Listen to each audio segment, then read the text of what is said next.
என்னை பொறுத்தவரையில் இந்திய கூட்டாட்சியை காக்கும் வரலாற்றின் மிக மிக முக்கிய நாளாக இந்த நாள் அமையப் போகிறது. வரவிருக்கின்ற அல்லது எதிர்காலத்தில் நடைபெறுகின்ற சென்சஸ் அடிப்படையில் மேற்கொள்ளவிருக்கும் மக்கள் தொகை அடிப்படையிலான தொகுதி மறுசீரமைப்பு என்பது நம்மை போன்ற மாநிலங்களை வெகுவாக பாதிக்கப் போகிறது. இங்கே இருக்கும் ஒவ்வொரு மாநிலமும் பயனுள்ள மக்கள் தொகை கட்டுப்பாட்டின் மூலம் குறிப்பிடத்தக்க முன்னேற்றத்தை காட்டியுள்ளன. இத்தகைய மாநிலங்களை தண்டிப்பதாக இந்த நடவடிக்கை இருக்கப் போகிறது. மக்கள் பிரதிநிதிகளின் எண்ணிக்கை குறைவதன் மூலமாக நமது எண்ணங்களை சொல்வதற்கான வலிமை குறைகிறது. 2 ஆண்டு காலமாக மணிப்பூர் மாநிலம் பற்றி எறிகிறது.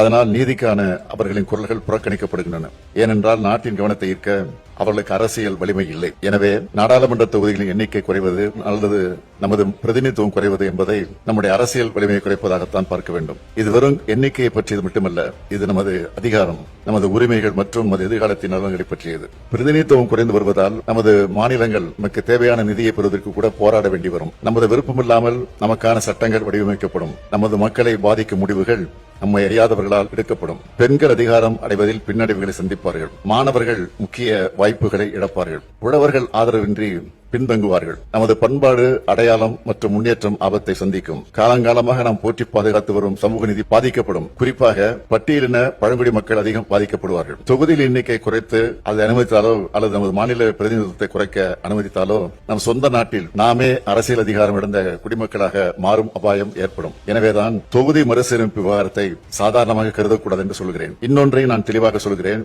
ஜனநாயக பிரதிநிதித்துவத்தை வலுப்படுத்தும் எந்த ஒரு நடவடிக்கையும் நாம் எதிர்க்கவில்லை. ஆனால் அந்த நடவடிக்கை நியாயமான அரசியல் பிரதிநிதித்துவத்தை பாதிக்கக்கூடாது என்றுதான் சொல்கிறோம். இந்த போராட்டம் மறுசீரமைப்புக்கு எதிரானதல்ல. இந்த போராட்டம் நியாயமான தொகுதி மறுசீரமைப்பு வலியுறுத்துகிறது என்பதை அனைவரும் ஏற்றுக்கொள்வீர்கள் என்று நினைக்கிறேன். இதனை உணர்ந்து தமிழ்நாட்டில் உள்ள அனைத்து கட்சி கூட்டத்தை நான் கூட்டினேன். எப்பொழுதும் மாநில உரிமைகளை பறிக்கிற கட்சியாக பாஜக இருந்துள்ளது. அவர்கள் தனது உள்நோக்கத்தை தொகுதி சீரமைப்பு திட்டத்தில் செய்ய நினைக்கிறார்கள். இதனை எந்த மாநிலமும் அனுமதிக்க கூடாது. இந்த அச்சுறுத்தலை உணர்ந்து முன் எப்போதும் இல்லாத ஒற்றுமையுடன் தமிழ்நாடு செயல்பட்டு வருகிறது. இதே போன்ற ஒற்றுமையை இந்த அரங்கில் உள்ள அனைத்து மாநிலங்களும் காட்ட வேண்டும் என்று கேட்டுக்கொள்கிறேன். இந்த கூட்டு நடவடிக்கை குழு கூட்டத்தில் விவாதிக்கப்பட்டு நிறைவேற்றப்பட வேண்டிய தீர்மானங்கள் குறித்த உங்கள் மதிப்புமிக்க பரிந்துரைகளை பகிர்ந்து கொள்ள அனைவரையும் நான் கேட்டுக்கொள்கிறேன். இந்த குழுவிற்கு நியாயமான தொகுதி மறுசீரமைப்புக்கான கூட்டு நடவடிக்கை குழு என்று பெயரிட நான் முன்மொழிகிறேன். நாம் தொகுதி மறுசீரமைப்புக்கு எதிரானவர்கள் அல்ல, நியாயமான தொகுதி மறுசீரமைப்புக்கு ஆதரவானவர்கள் என்பதே இந்த பெயரே சொல்லும். ஒரு நாள் நாம் கூடி ஆலோசித்து